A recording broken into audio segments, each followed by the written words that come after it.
فبأي آلاء ربكما تكذبان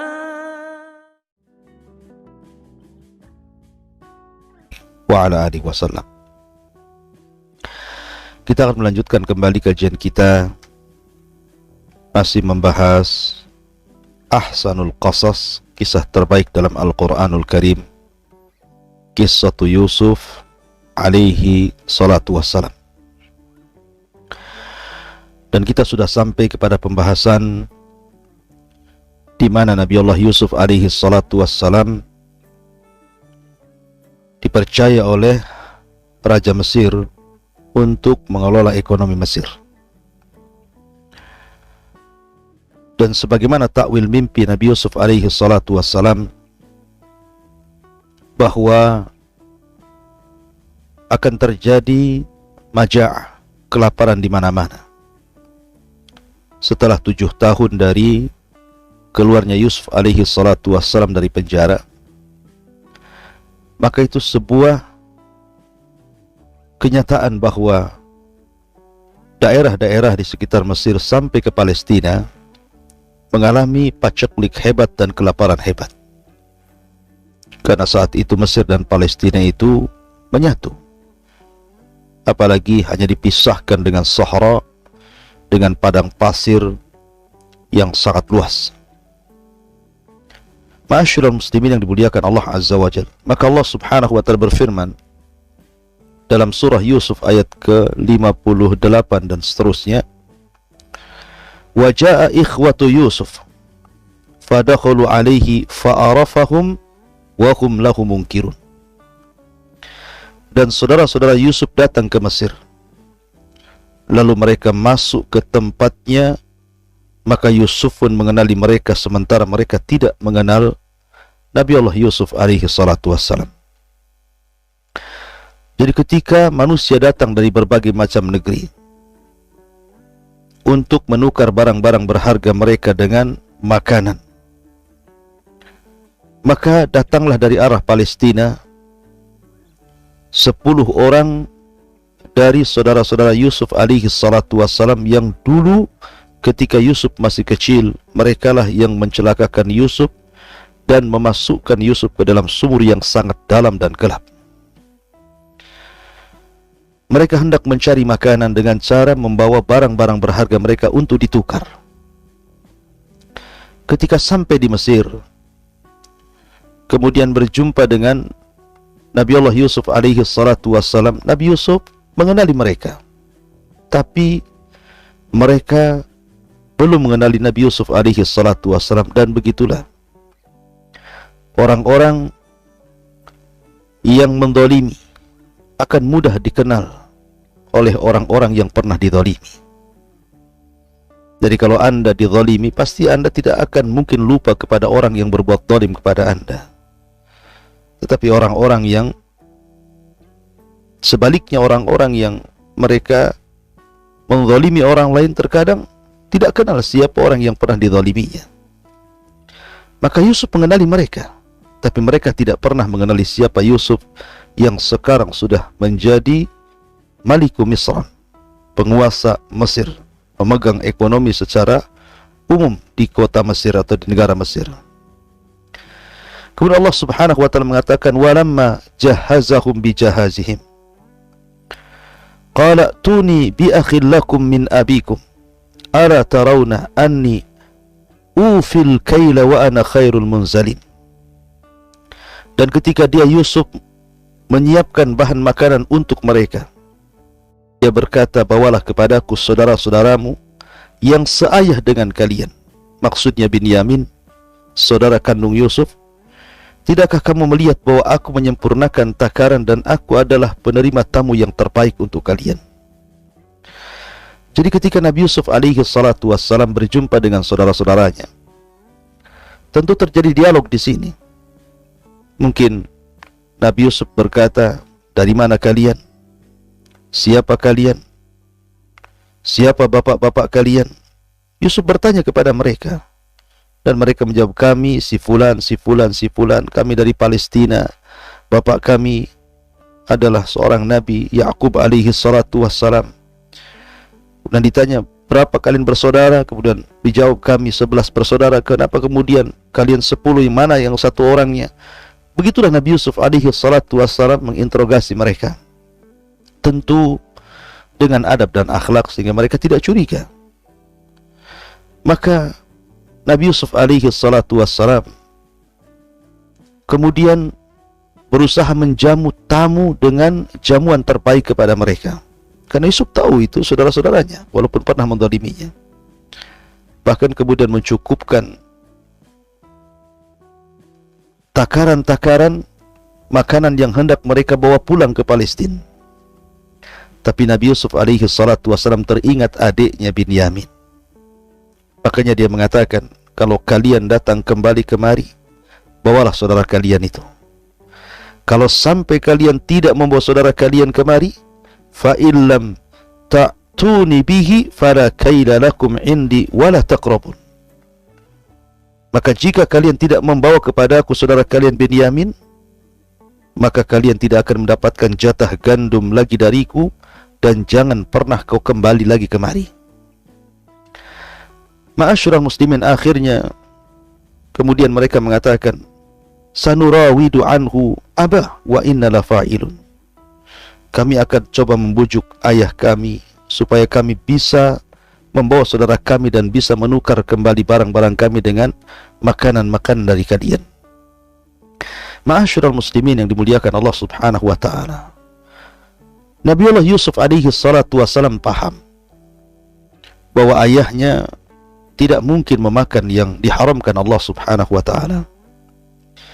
Sehingga Nabi Yusuf bersiasat bagaimana caranya ketika mereka pulang ke Palestina, mereka mau kembali ke Mesir. Maka ada dua pendapat para ulama.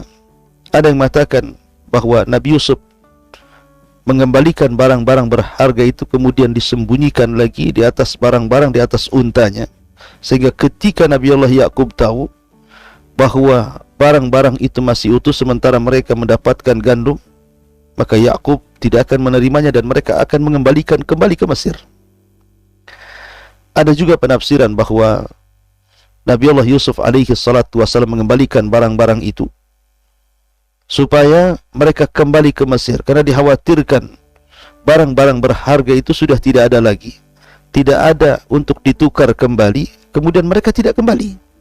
Makanya sengaja oleh Nabi Yusuf alaihi salatu wasallam diletakkan barang-barang mereka, barang-barang berharga mereka, supaya mereka bisa kembali lagi ke Mesir dan Nabi Allah Yusuf bisa berjumpa dengan saudaranya Binyamin. Ma'asyiral muslimin yang dimuliakan Allah Azza wa Jalla, maka pulanglah 10 saudara Nabi Yusuf alaihi salatu wasallam dengan membawa gandum, dan mereka tidak sadar bahwa di balik barang-barang, di balik gandum itu ada barang-barang mereka yang dikembalikan oleh Nabi Yusuf alaihi salatu wasallam. Falamma raja'u ila abihim, ketika mereka sudah kembali kepada bapak mereka Yakub, qalu, mereka mengatakan, ya abana muni'a minnal kailu fa arsil ma'ana akhana naqtal wa inna lahu lahafidhun. Mereka pun kemudian kembali kepada ayah mereka Yakub dan berkata, wahai ayah kami tidak akan mendapatkan jatah gandum lagi jika tidak membawa saudara kami Binyamin. Sebab itu biarkanlah saudara kami pergi bersama kami, agar kami mendapatkan jatah dan kami benar-benar akan menjaga Binyamin. Kenapa kemudian mereka menekankan wa inna lahu lahafidhun, kami benar-benar akan menjaga Binyamin? Karena mereka tahu apa yang mereka perbuat terhadap Yusuf dahulu ketika masih kecil. Mereka memasukkan ke dalam sumur yang sangat dalam, kemudian mereka berdusta kepada ayah mereka. Seolah-olah kemudian Nabi Yusuf dimakan serigala, kemudian dilepaskan bajunya, kemudian dilumuri darah dari kambing, kemudian berdusta kepada ayahnya bahwa itulah darah Yusuf yang dikoyak oleh serigala. Kemudian Nabi Yakub mengatakan, qala hal amanukum alaihi illa kama amintukum ala akhih min qablu fallahu khairun hafidha wa huwa arhamur rahimin. Bagaimana aku akan percaya kepada kalian soal Binyamin ini, seperti aku telah mempercayakan dulu Yusuf kepada kalian, tapi kalian menyia-nyiakan amanahku untuk menjaga Yusuf. maka Allah adalah sebaik-baik penjaga dan Dia adalah Maha Penyayang di antara para penyayang. Nabi Yakub alaihi salatu wasallam ada kekhawatiran bahwa akan terjadi pengulangan peristiwa ketika kemudian mengizinkan Benyamin untuk diikut sertakan di dalam penukaran barang berharga dengan gandum. Jangan-jangan nanti mereka akan membunuh Benyamin sebagaimana mereka juga pernah menyakiti Nabi Yusuf, dan sampai hari ini Yusuf tidak pernah pulang. Dan tidak ada bukti bahwa Yusuf itu dimakan serigala masalahnya. Maka akhirnya kemudian mereka pun mulai membuka barang-barang yang mereka bawa dari Mesir. Walamma fatahu mata'ahum wajadu bidha'atahu ruddat ilaihim. Dan ketika mereka membuka barang-barangnya, mereka menemukan barang-barang penukar mereka justru dikembalikan lagi. Kemudian mereka mengatakan, ya abana, ma nabki hadihi bidha'atuna ruddat ilaina, wa namiru ahlana, wa nahfadu akhana, wa nazdadu kaila ba'irin, dhalika kailun yasir. Wahai ayah kami, apalagi yang kita inginkan? Ini barang-barang kita dikembalikan kepada kita, dan kita akan dapat makanan untuk keluarga kita.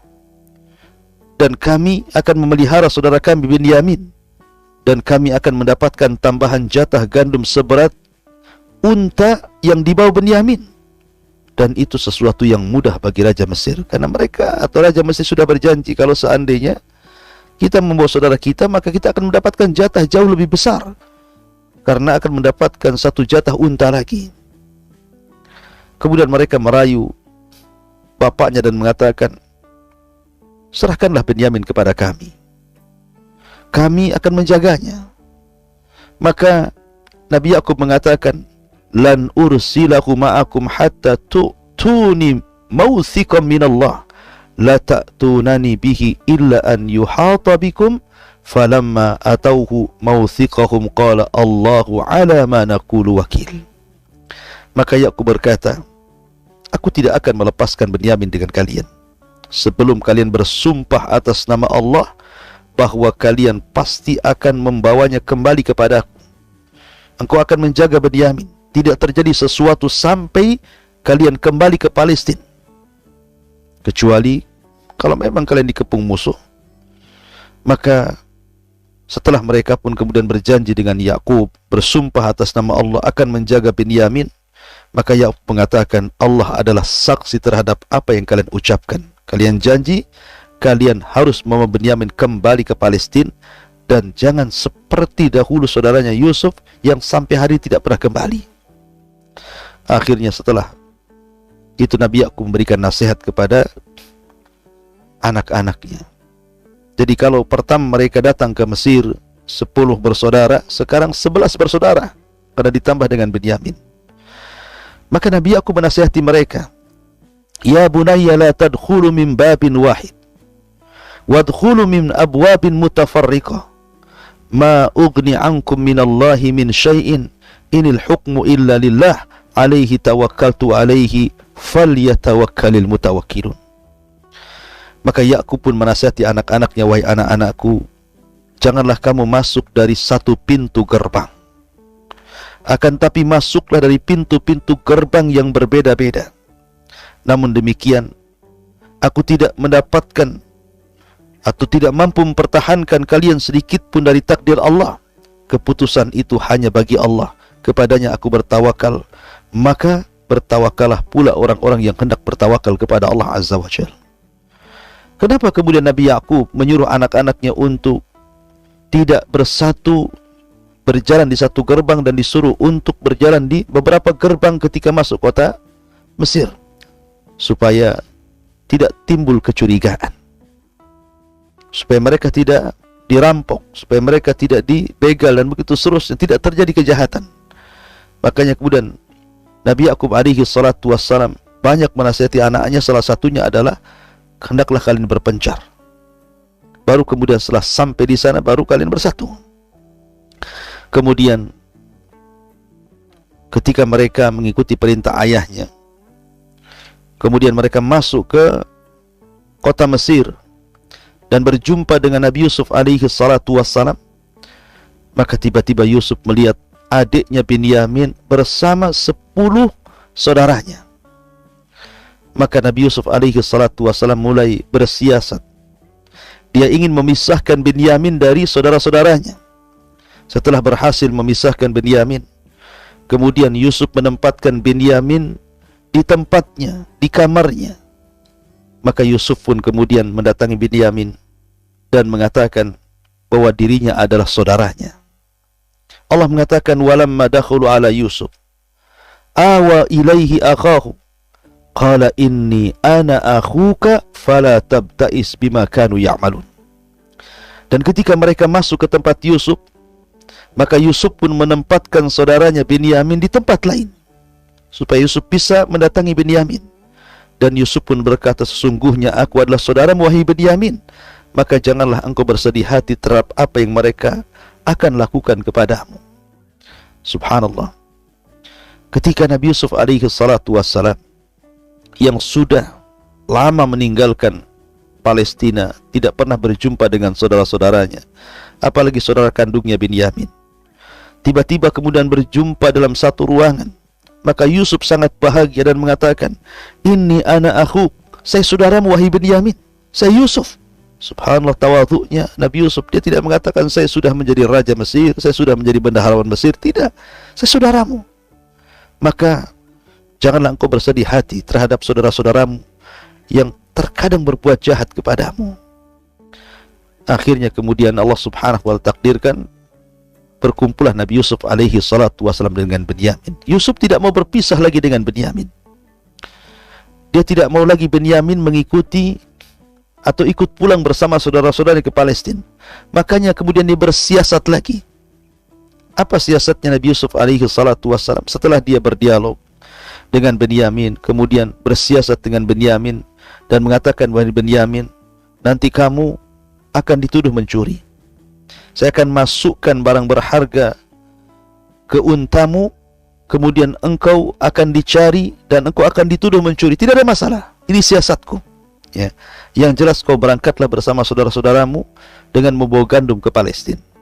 Falamma jahazahum bijahazihim ja'ala siqayata fi rahli akhi thumma adzana mu'adzinun ayyatuhal 'ir innakum lasarikun.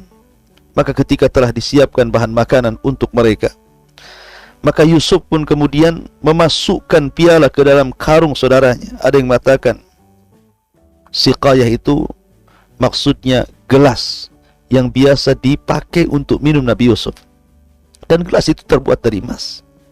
Ada juga yang mengatakan takaran, jadi alat untuk menakar gandum, dan itu terbuat dari emas ataupun perak, sengaja dimasukkan ke bagian jatah Binyamin.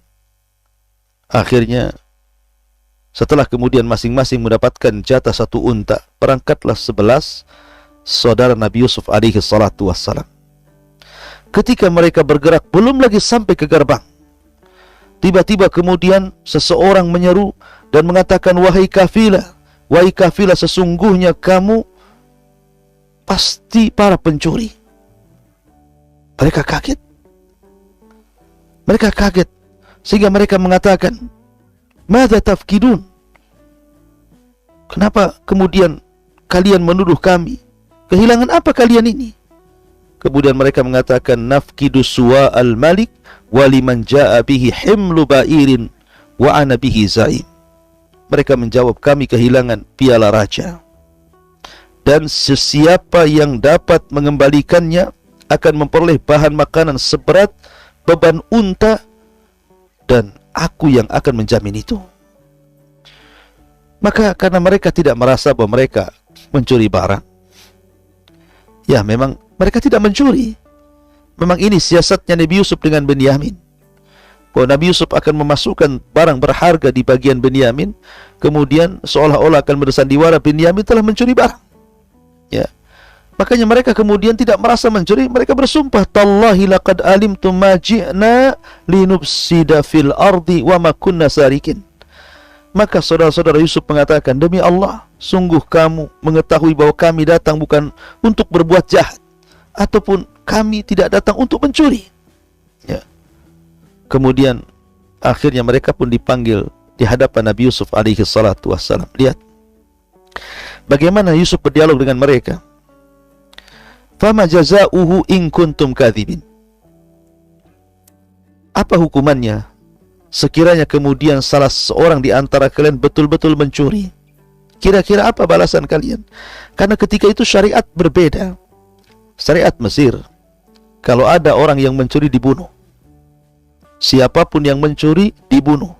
Dan syariat Islam tentu potong tangan. Tapi zaman dulu siapa yang mencuri dibunuh. Sementara syariat Nabi Yakub alaihi salatu wassalam yang ada di Palestina, siapa yang mencuri maka dia harus jadi budak. Dia harus mengabdi kepada orang yang dicuri barangnya selama 2 tahun. Makanya kemudian bahasanya Nabi Yusuf alaihi salatu wassalam tidak hendak menggunakan hukum Mesir, sebab kalau menggunakan hukum Mesir dibunuh Binyamin. Tetapi mengembalikan kepada hukum yang ada di Palestina. Makanya mengatakan fama jazauhu in kuntum kadzibin. Kira-kira apa hukumannya menurut syariat kalian di Palestina itu? Kalau seandainya kalian berdusta dan benar-benar di antara kalian ada yang mencuri, maka mereka mengatakan jazauhu man wujida fi rahlihi fahuwa jazau kadzalika nazil zalimin.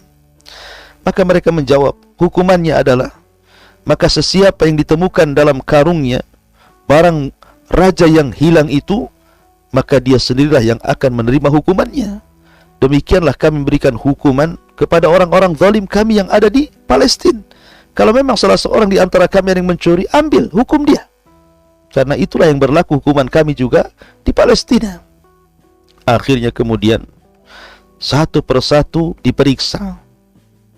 Jadi mulai daripada unta saudara-saudara 10 saudara Nabi Yusuf alaihi salatu wassalam diperiksa. Kemudian tidak ditemukan barang raja.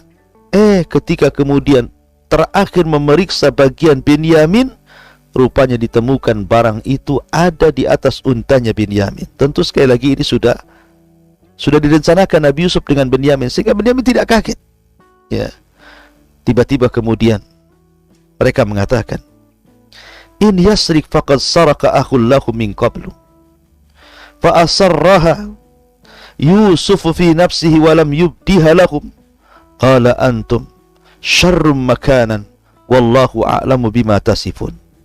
Mereka berkata, jika dia mencuri, maksudnya Binyamin mencuri, maka sungguh sebelumnya saudaranya, maksudnya Yusuf pun pernah pula mencuri. Subhanallah.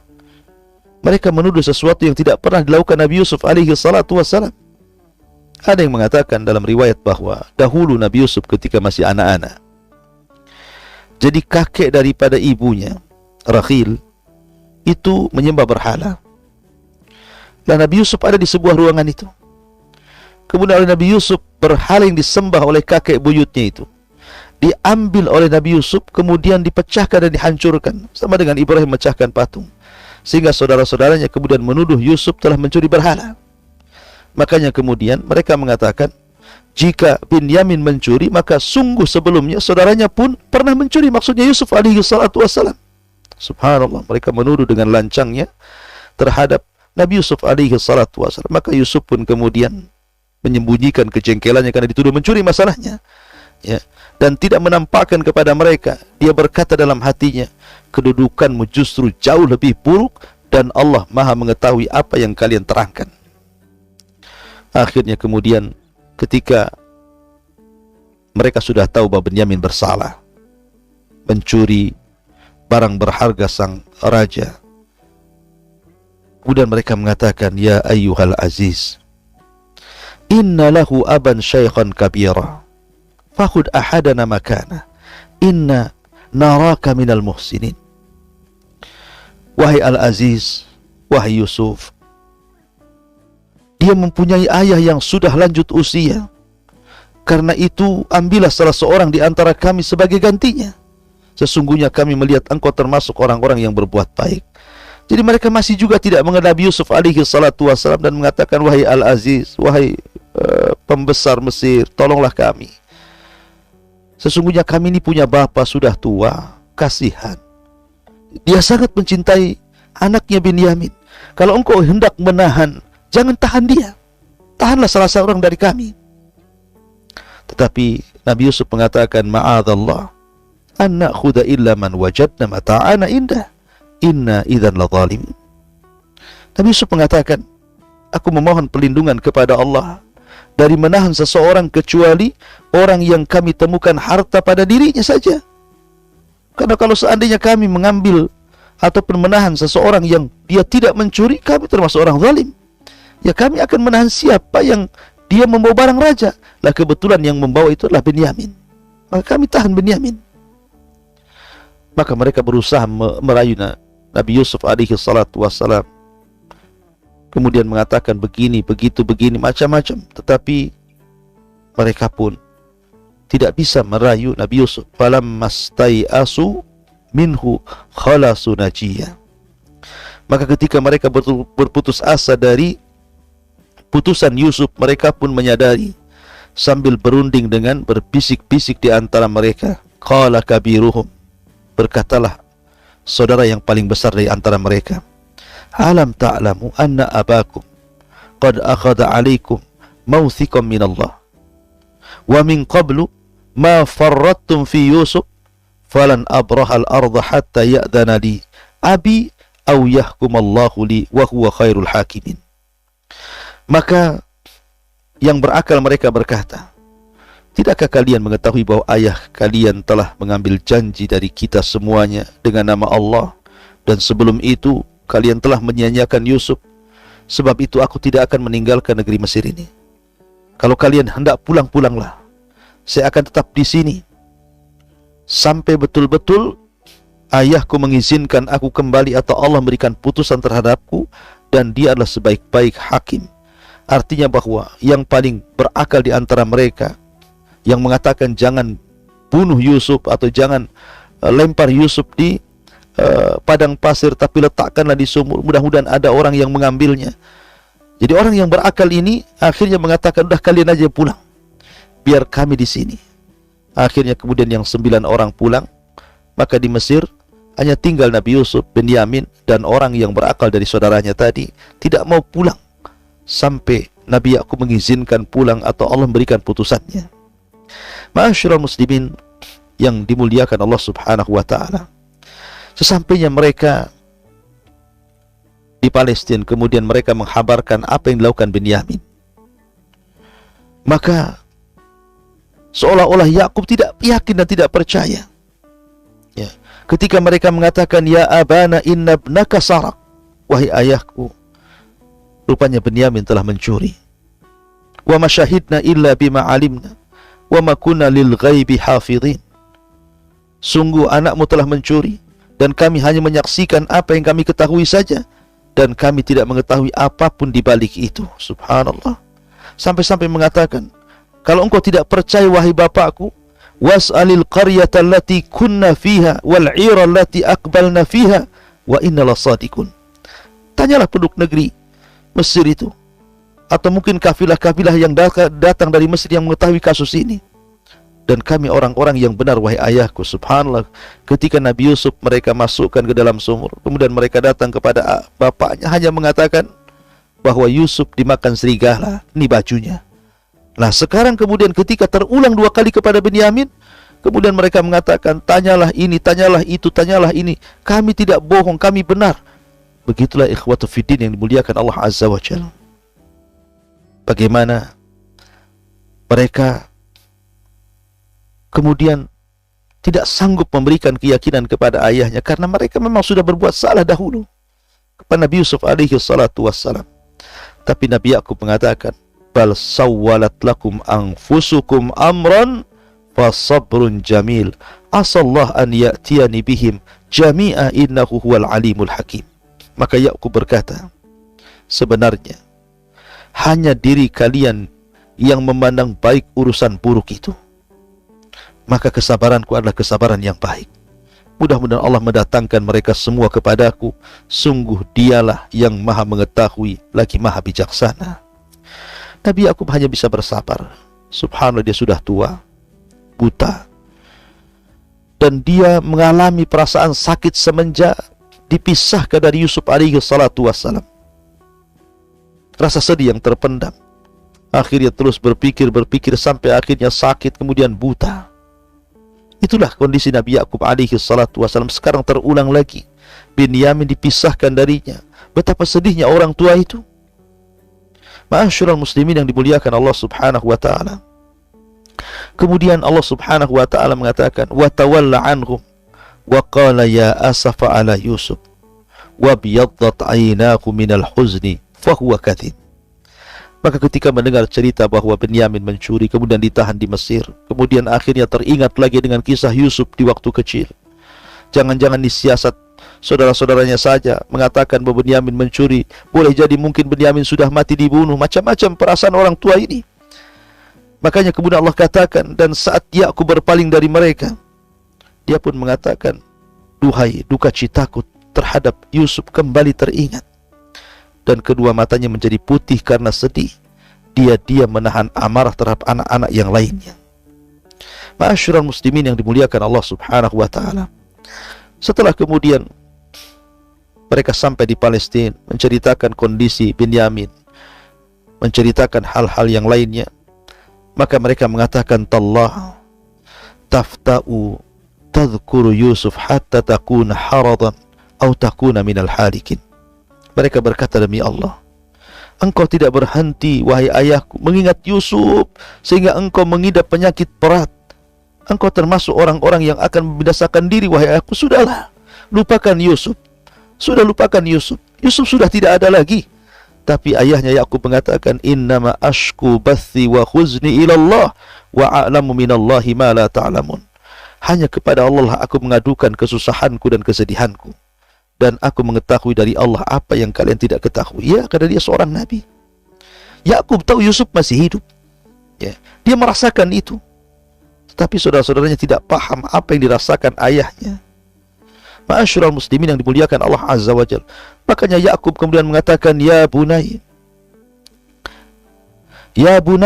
idhabu fatahassasu min Yusuf wa akhi wa la tayasu min rauhillah.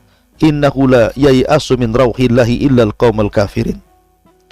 Kata Yakub alaihi salatu wassalam, wahai anak-anakku, pergilah cari berita tentang Yusuf. Tahassas dengan tajassus itu berbeda. Kalau tajassus itu mencari-cari berita buruk, tapi tahassus itu mencari-cari berita baik. Ya, karena Yakub merasakan bahwa Yusuf ada. Maka dia mengatakan, wahai anak-anakku, pergilah carilah berita tentang Yusuf dan juga saudaranya Binyamin. Dan janganlah kalian putus asa dari rahmat Allah. Sesungguhnya yang berputus asa dari rahmat Allah hanyalah orang-orang kafir. Subhanallah, ini pelajaran besar. Bagaimana Yakub menanamkan kepada anak-anaknya untuk tidak putus asa. Betapa banyak di antara kita terkadang melaksanakan sesuatu dan tidak berhasil, kemudian putus asa. Ya. Atau terkadang seseorang kemudian dipecat dari pekerjaannya, putus asa hidupnya. Atau seseorang mungkin, anak-anak muda di zaman sekarang terkadang tidak jadi menikah, putus asa, stres. Ya. Maka Yakub kemudian memberikan pelajaran kepada kita agar jangan putus asa dari rahmat Allah subhanahu wa ta'ala. Maka kemudian mereka pun berangkat kembali dari Palestina menuju Mesir. Ketika kemudian mereka sampai di Mesir, kemudian berjumpa lagi dengan Nabi Yusuf alaihi salatu wassalam, mereka pun mengatakan, ya ayyuhal aziz, massana wa ahlana dhur wa ji'na bi bidha'atin muzzatin fa'awfi lana al-kayla wa tasaddaq alaina innallaha yazzil mutasaddiqin. Maka ketika mereka masuk ke tempat Yusuf, mereka berkata, wahai Al-Aziz, kami dan keluarga kami telah ditimpa kesengsaraan, dan kami datang membawa barang-barang yang tidak berharga lagi. Maka penuhilah jatah gandum untuk kami dan bersedekahlah kepada kami. Sesungguhnya Allah akan membalas kepada orang-orang yang suka bersedekah. Ma'asyiral muslimin yang dimuliakan Allah subhanahu wa ta'ala, ketika itu Yusuf alaihi salatu wassalam berupaya kemudian menjelaskan kepada saudara-saudara yang 10 yang pernah menzaliminya dan mengatakan, hal alimtum ma fa'altum bi Yusuf wa akhihi idh antum jahilun. Dia Yusuf berkata, tahukah kamu kejelekan yang pernah kalian berbuat terhadap Yusuf dan saudaranya karena kamu tidak menyadari akibat perbuatanmu itu. Artinya bahwa ketika mereka datang kembali ke Mesir dari Palestina, Yakub menulis surat. Dan isi suratnya itu meyakinkan bahwa semua anak-anaknya tidak ada yang mencuri. Jadi surat itu ditujukan kepada Nabi Yusuf alaihi salatu wassalam dari hamba Allah Yakub kepada Raja Mesir, bahwa kami adalah keluarga Nabi. Saya adalah Nabi, bapak kami Nabi, bapak buyut kami Nabi. Ya, karena dia putra Ishak dan Ishak putra Ibrahim alaihi salatu wassalam. Kami keluarga Nabi, tidak mungkin di antara kami ada yang mencuri. Kemudian menulis banyak sekali perkataan yang membuat Nabi Yusuf alaihi salatu wassalam bersedih. Kemudian sambil membaca surat itu Nabi Yusuf menangis. Ya, tahu itu surat dari ayahnya yang selama ini sudah terpisah lama sekali. Kerinduan Nabi Yusuf ingin berjumpa dengan Yakub alaihi salatu wassalam yang sangat mencintainya. Makanya Yusuf kemudian sambil menangis membaca surat itu. Kemudian dia mengatakan, hal alimtum ma fa'altum bi Yusuf wa akhi. Tahukah kamu kejelekan apa yang telah kalian perbuat terhadap Yusuf dan saudaranya Binyamin dahulu ketika kalian masih jahil? Ketika kemudian sang raja adalah Yusuf alaihi salatu wassalam, baru mereka sadar. Qalu a'innaka la anta Yusuf? Apakah kamu adalah Yusuf? Kenapa kau tahu soal Yusuf dan soal Binyamin dan soal apa yang kami perbuat kepadanya? Apakah engkau Yusuf? Maka Yusuf mengatakan, ana Yusuf wa hadha akhi. Ya, saya Yusuf, dan yang di sampingku adalah saudaraku Binyamin. Qad mannallahu alaina innahu man yattaqi wa yasbir fa innallaha la yudhi'u ajral muhsinin. Maka Yusuf setelah kemudian mengatakan, ya, aku Yusuf, di samping saya ini Binyamin saudaraku. Kemudian Yusuf mengatakan, sesungguhnya barang siapa yang bertakwa dan bersabar, maka sungguh Allah tidak menyia-nyiakan pahala orang-orang yang berbuat baik.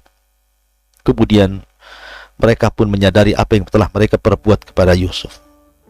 Mereka menyesal. Mereka kemudian bersumpah kepada Allah, tallahi laqad atharakallahu alaina wa inna kunna la khati'in.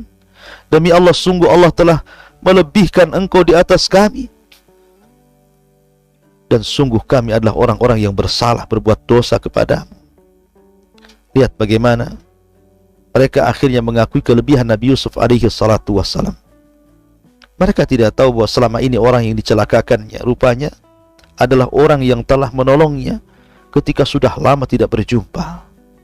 Oleh karena itu, ini pelajaran besar. Jangan sekali-kali seseorang itu membenci orang berlebihan. Karena terkadang orang yang dibenci mungkin suatu saat Anda butuh kepada dirinya.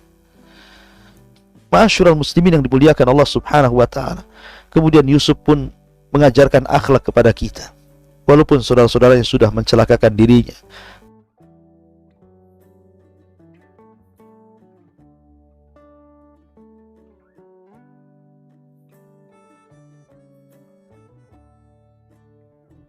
adalah orang-orang yang tidak pernah berubah hatinya. Orang-orang yang tidak pernah berubah hatinya. Sehingga Yusuf mengatakan, la tathriba alaikumul yawm yaghfirullahu lakum wa huwa arhamur rahimin. Pada hari ini tidak ada celaan lagi untuk kalian. Mudah-mudahan Allah mengampuni dosa kalian, dan Dia adalah Maha Penyayang lagi Maha. Ma'asyiral muslimin yang dimuliakan Allah subhanahu wa ta'ala, dan Dia Maha Penyayang dari para penyayang. Kemudian Yusuf alaihi salatu wassalam mengatakan kepada mereka, idhabu biqamisi hadha. Kalau begitu pulanglah kalian. Kalian sudah tahu saya Yusuf, saya saudara kalian. Biarkan Binyamin tinggal di sini. Kalian pulang lagi, temui ayah kalian. Kemudian Yusuf melepaskan baju kebesarannya. Kalau dulu Nabi Yakub alaihi salatu wassalam dilemparkan baju Yusuf yang penuh dengan darah, yang kemudian mereka mengatakan bahwa ini darah serigala, Yusuf telah diterkam serigala. Maka sekarang mereka membawa baju kebesaran Yusuf, penguasa Mesir, penguasa ekonomi Mesir. Kemudian mengatakan, idhabu biqamisi hadha fa'alquhu ala wajhi abi ya'ti basira wa tuni bi ahlikum ajmain. Akhirnya kemudian berangkatlah mereka membawa pakaian Nabi Yusuf alaihi salatu wassalam. Perjalanan Mesir ke Palestina itu bisa menempuh berhari-hari, 9 sampai 10 hari menggunakan unta. Ketika belum lagi mereka sampai menemui ayahnya di Palestina, tiba-tiba Allah Subhanahu wa taala mengirim angin yang sangat lembut dan harum sekali menerpa Nabi Yakub alaihi salatu wassalam, sehingga kemudian Yakub alaihi salatu wassalam sampai mengatakan, sungguh aku mendapati bau yang sangat harum. Ini adalah baunya Yusuf alaihi salatu wassalam. Ini baunya Yusuf alaihi salatu wassalam. Qala abuhum inni la ajidu riha Yusuf. Sungguh aku sudah mendapati baunya Nabi Yusuf. Di mana Yusuf? Ketika mereka kemudian sampai, kemudian mereka pun memberikan baju Nabi Yusuf alaihi salatu wassalam.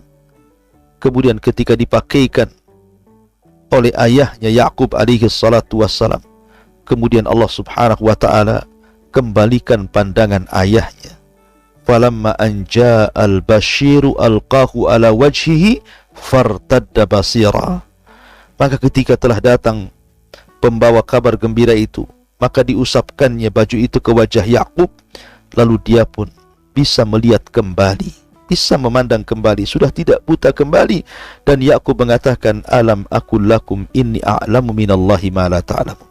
Bukankah sudah kukatakan, aku tahu apa yang kalian tidak tahu, karena aku dapat ilmu dari Allah. Yusuf itu masih hidup.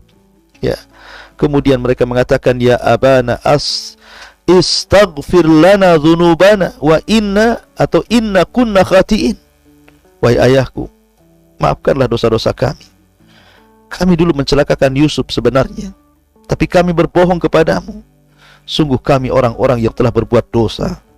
Tetapi Nabi Yakub alaihi salatu wassalam adalah seorang nabi, memiliki akhlak yang baik. Dia mengatakan, saufa astaghfiru lakum rabbi innahu huwal ghafurur rahim. Yakub tidak mengatakan, ya saya maafkan, saya ampuni, tidak. Karena terlampau sakit bagi Yakub apa yang mereka lakukan kepada Yusuf alaihi salatu wassalam. Makanya bahasa Yakub, dia mengatakan, aku akan memohonkan ampun bagimu kepada Tuhanku. Biarlah Allah yang memutuskan urusan kalian, bukan aku. Subhanallah. Karena terlampau sakitnya Yakub alaihi salatu wassalam sehingga dia mengatakan kalimat seperti itu. Ya. Falamma dakhalu ala Yusuf awa ilaihi abawaihi wa qala udkhulu Misra insyaallahu aminin. Maka ketika mereka masuk ke tempat Yusuf dengan membawa kedua orang tuanya, Yakub, yang ketika itu 3 istrinya sudah meninggal dunia, tinggal 1. Kemudian mereka rame-rame datang dari Palestina ke Mesir. Kemudian sesampainya di Mesir, maka ketika mereka masuk ke tempat Yusuf, maka Yusuf pun merangkul dan menyiapkan tempat untuk kedua orang tuanya seraya berkata, masuklah kalian ke negeri Mesir insyaallah dalam keadaan aman. Maka ketika Yusuf alaihi salatu wassalam betul-betul berjumpa dengan ayahnya Yakub alaihi salatu wassalam, maka Yusuf ingin memuliakan kedua orang tuanya. Ya, karena sudah terlampau lama tidak berjumpa. Makanya Allah katakan, wa rafa'a abawaihi 'alal arsy wa kharru lahu sujada wa qala ya abati hadza ta'wilu ru'yai min qablu qad ja'alaha rabbi haqqan. Dan dia menaikkan kedua orang tuanya ke atas singgasananya. Jadi Yusuf turun dari singgasananya, kemudian memerintahkan Yakub untuk duduk di singgasana raja. Kemudian mereka semua tertunduk sujud kepada Yusuf alaihi salatu wassalam. Jadi ketika itu 11 saudaranya langsung hormat kepada Yusuf, sujud di hadapan Yusuf. Tentu ini bukan sujud ibadah, bukan. Ini sujud penghormatan. Ya. Ma'asyiral muslimin yang dimuliakan Allah Azza wa Jalla. Dari sinilah maka Yusuf kemudian mengakhiri ceritanya dan mengatakan kepada ayahnya, wahai ayahku, inilah takwil mimpiku yang dulu itu, yang pernah aku ceritakan kepadamu, bahwa aku melihat 11 bintang, kemudian matahari dan bulan, mereka sujud kepada aku. Maka akhir cerita Nabi Yusuf alaihi salatu wassalam diakhiri dengan terbuktinya mimpi beliau di saat kecil. Karena saya katakan bahwa cerita Nabi Yusuf di permulaan mimpi, di pertengahan mimpi, dan di akhir pun cerita tentang mimpi. Allah Subhanahu wa taala kabulkan mimpi itu, di mana 11 saudaranya kemudian sujud kepada Nabi Yusuf alaihi salatu wassalam. Tentu bukan sujud ibadah, tapi sujud ta'zim, menghormati Nabi Yusuf alaihi salatu wassalam. Ma'asyiral muslimin, kemudian selang beberapa waktu ayah mereka pun Yakub meninggal dunia. Kemudian setelah itu Yusuf diberikan usia panjang sampai 100 tahun lebih. Akhirnya kemudian Nabi Yusuf pun meninggal dunia di Mesir. Kemudian di era Nabi Musa alaihi salatu wassalam, jasad Nabi Yusuf dibawa oleh Musa menuju Palestina. Kemudian Yusuf pun dikuburkan di Palestina. Wallahu a'lam bishawab. Ini yang bisa saya sampaikan dari kisah Nabi Allah Yusuf alaihi salatu wassalam. Maka berakhirlah dengan kisah Nabi Yusuf di pagi hari ini. Wallahu a'lam bishawab. Mungkin kita akan mengambil kisah-kisah para nabi yang lain, dan saya kembalikan kepada moderator. Falyatafaddal mashkura. Jazakumullah khairan Ustaz atas materi yang telah disampaikan di kesempatan kali ini. Dan kita masuk di sesi tanya jawab, dan kita akan bacakan pertanyaan yang telah masuk di redaksi Kiswah TV. Bismillah. Assalamualaikum warahmatullahi wabarakatuh. Waalaikumsalam. Bagaimanakah cara kita menjaga diri dari fitnah laki-laki atau perempuan, terutama bagi laki-laki, karena mengingat di zaman ini banyak sekali perempuan yang berhias hingga berlebihan, bahkan banyak yang mengumbar auratnya, Ustaz. Bagaimanakah cara kami menundukkan hati dan pandangan? Syukran Ustaz, barakallahu fiik. Ya sudah.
Fa'innahu aghaddu lil basar, itu bisa.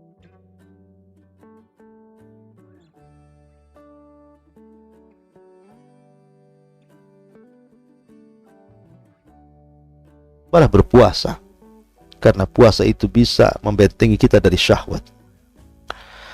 Ataupun sibukkanlah dengan perkara-perkara sehingga kesibukan itu bisa memalingkan kita dari fitnah.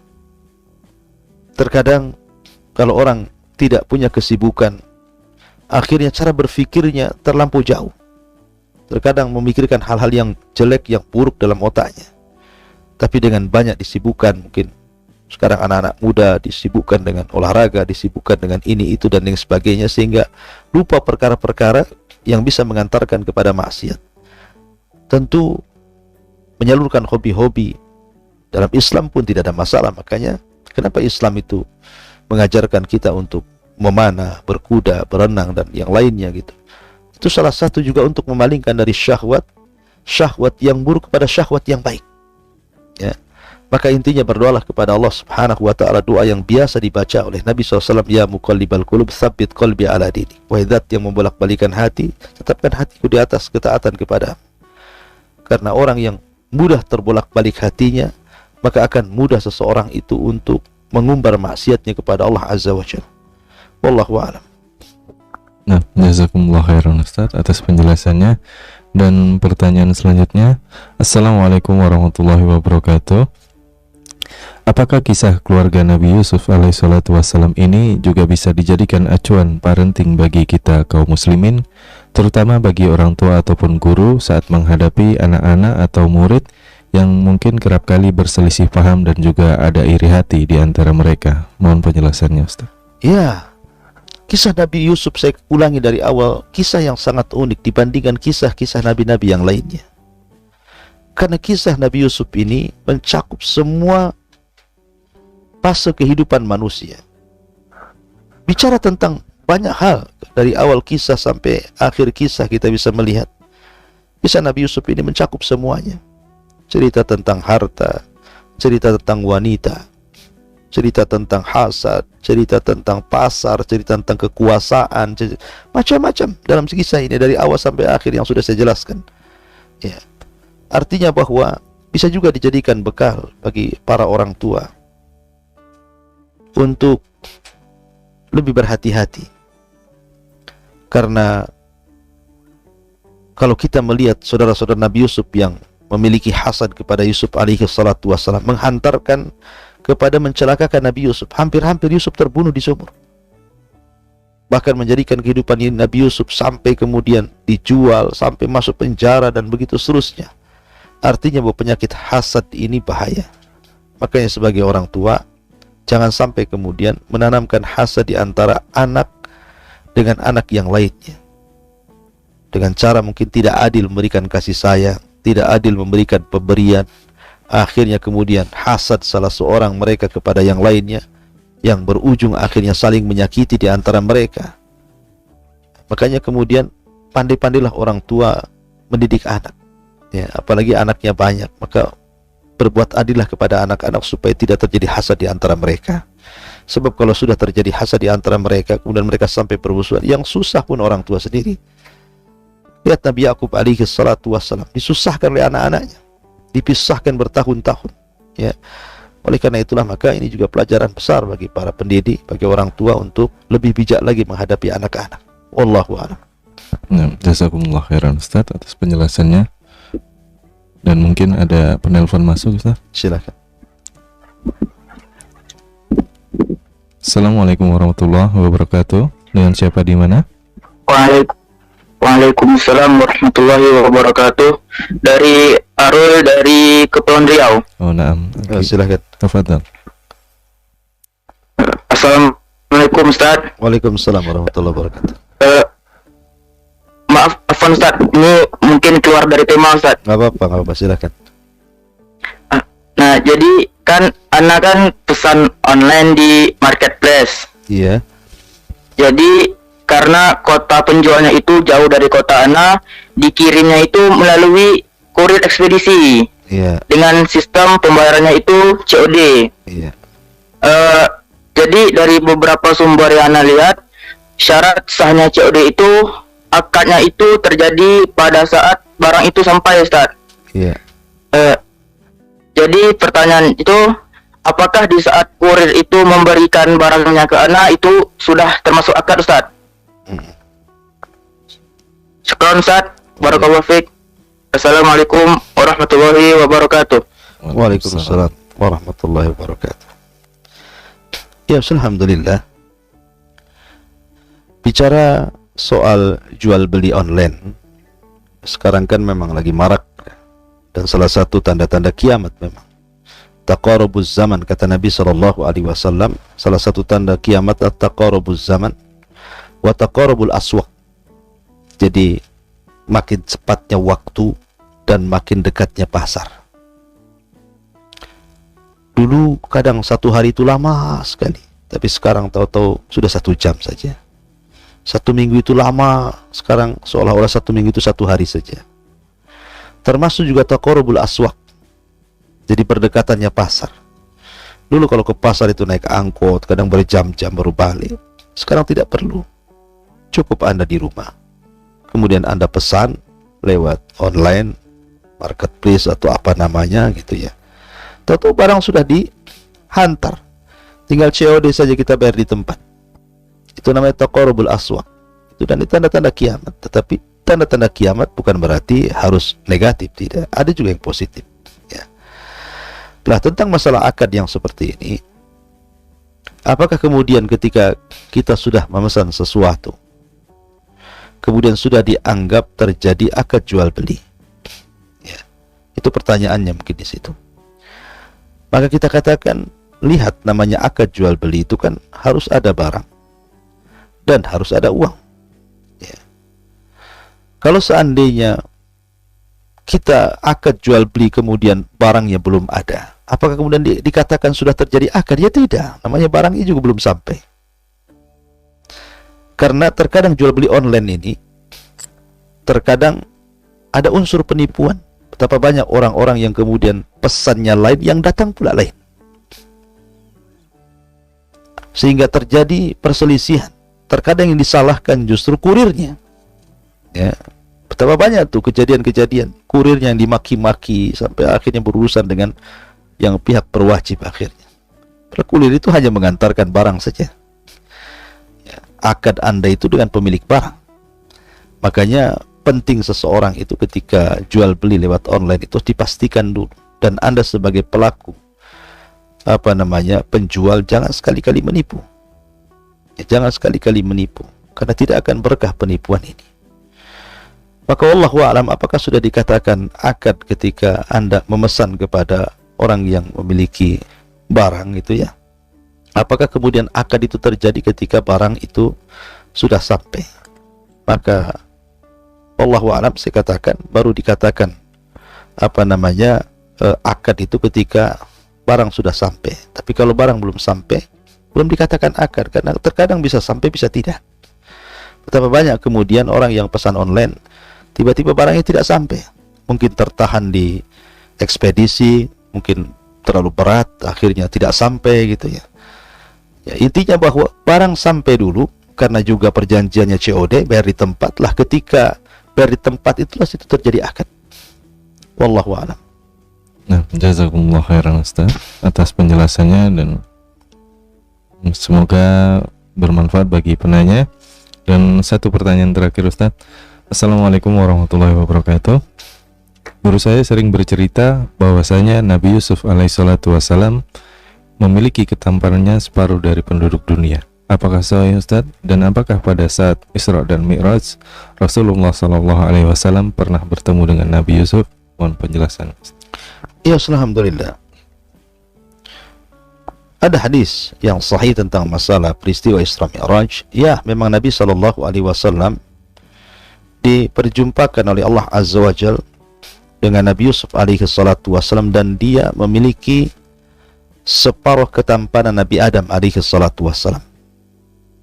Dan separuh ketampanan dunia tidak, separuh ketampanan Nabi Allah Adam alaihi salatu wassalam. Artinya Adam itu tampan.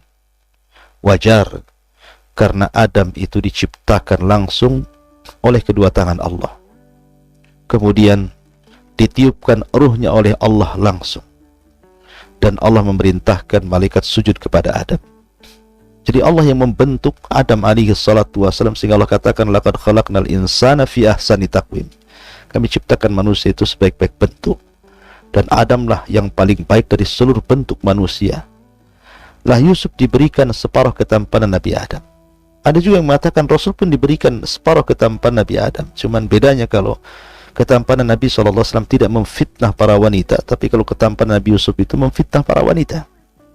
Makanya sudah saya kisahkan bagaimana wanita-wanita terfitnah dengan pesona ketampanan Nabi Yusuf, sehingga mereka melukai tangan-tangan mereka, bukan sekali iris tapi beriris-iris. Wa qatta'na aydiyahum, ya, sampai mengiris-iris tangannya tanpa sadar karena terpesona dengan ketampanan Nabi Yusuf alaihi salatu wasallam. Dan itu nikmat yang Allah anugerahkan kepada Nabi Yusuf alaihi salatu wasallam. Dia menjaga nikmat itu, betul-betul dia jaga nikmat ketampanan itu, sehingga dia tolak keinginan berzina dengan Zulaiha, ya.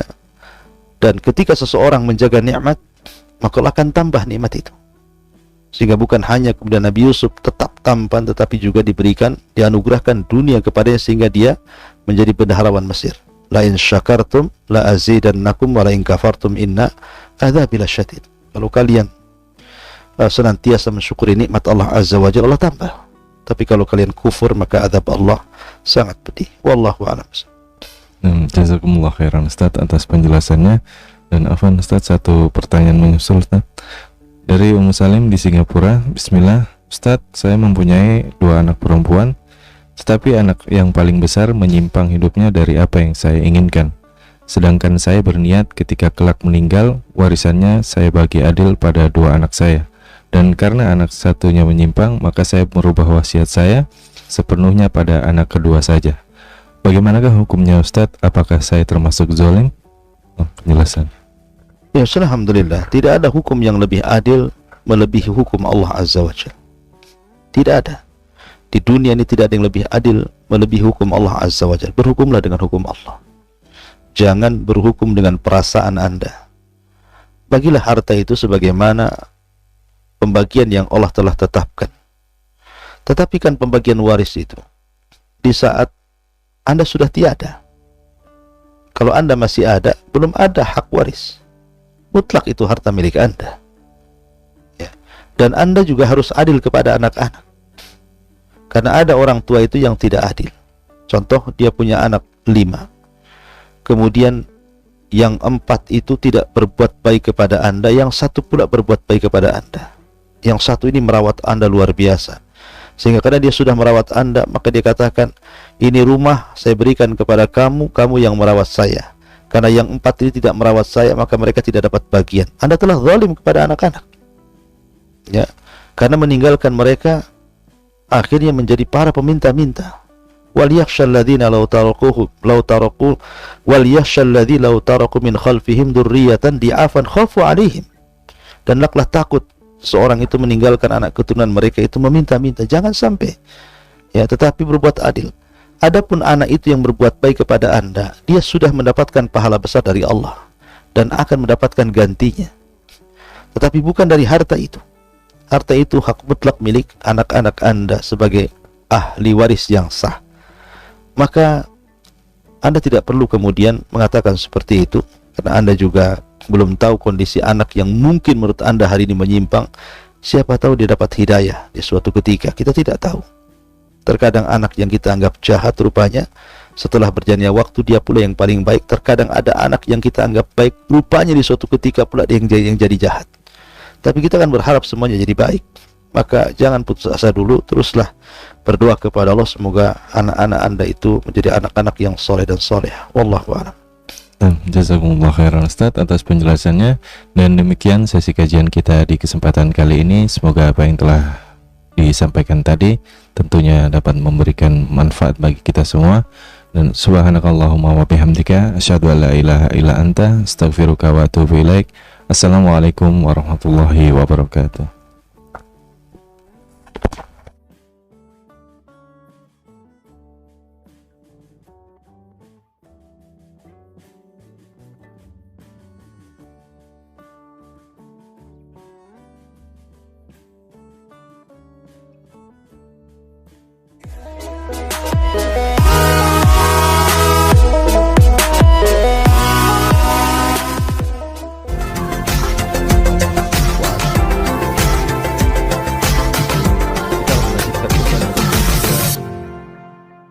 Masih membahas